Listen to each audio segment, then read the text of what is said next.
பூரணராகும்படி கடந்து போவோமாக. எபிரேயர் 6:1.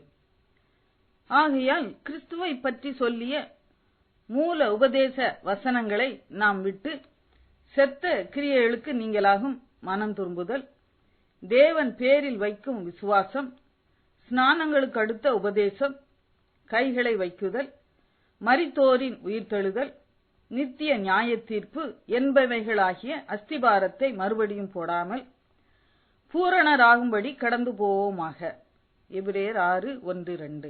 நாம் யாவரும் பூரணராகும்படி தேவன் சித்தம் கொள்ளுகிறார்.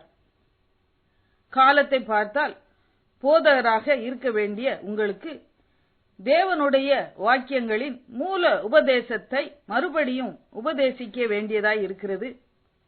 நீங்கள் பலமான ஆகாரத்தை அல்ல, பாலை உண்ணத்தக்கவர்கள் ஆனீர்கள் என அங்கலாக்கிறார். அநேக நேரங்களில் நாம் பூரணராகும்படி கடந்து போக முடியவில்லை.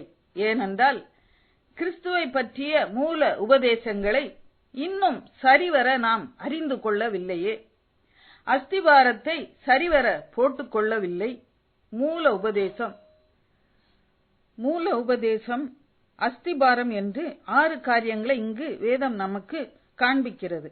முதலாவது, நமது ஆவிக்குரிய வாழ்க்கையின் அஸ்திபாரம் செத்த கிரியைகளுக்கு நீங்களாகும் மனம் திரும்புதல்.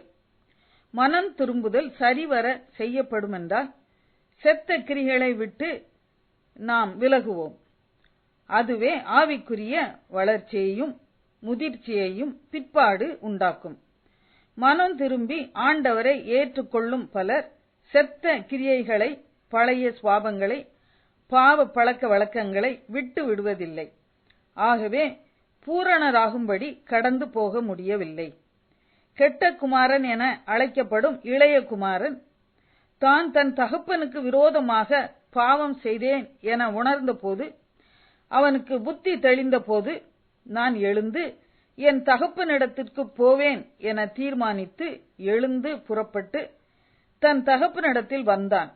பன்றிகளுடன் பன்றியைப் போல வாழ்ந்த வாழ்க்கையை உதறி போட்டு குறைவு பட்டினி நிறைந்த வாழ்க்கையை விட்டு விலகி தகப்பனுடைய வீட்டிற்கு, சம்பூரணம் நிறைந்த அவன் தகப்பன் வீட்டுக்கு செத்த கிரியைகளுக்கு நீங்களாகும் மனம் திரும்புதலோடு வந்து விட்டான். அவன் குறைவுகள் யாவும் பூர்த்தி செய்யப்பட்டது. அழுக்கான கந்தையை களைந்து விட்டு உயர்ந்த வஸ்திரம், கைக்கு மோதிரம், கால்களுக்கு பாதரட்சை, பசிக்கு கொழுத்த கன்று, துக்கத்திற்கு பதில் சந்தோஷம், கீதவாத்தியம். ஆம், அவன் பூரணராகும்படி கடந்து போனான். செத்த கிரியைகளை, கனியற்ற கிரியைகளை, பாவ பழக்க வழக்கங்களை, கோபத்தை, மறைவான பாவங்களை விட்டு விட்டு பூரணராகும்படி கடந்து போவோமாக. ஆமேன். ஜெபம். நான் எழுந்து என் தகப்பனிடத்தில் வருகிறேன். என் குறைகளை நீக்கி என்னை உமது அன்பு பூரணப்படுத்தட்டும். என்னை ஆசீர்வதியும். ஆமேன்.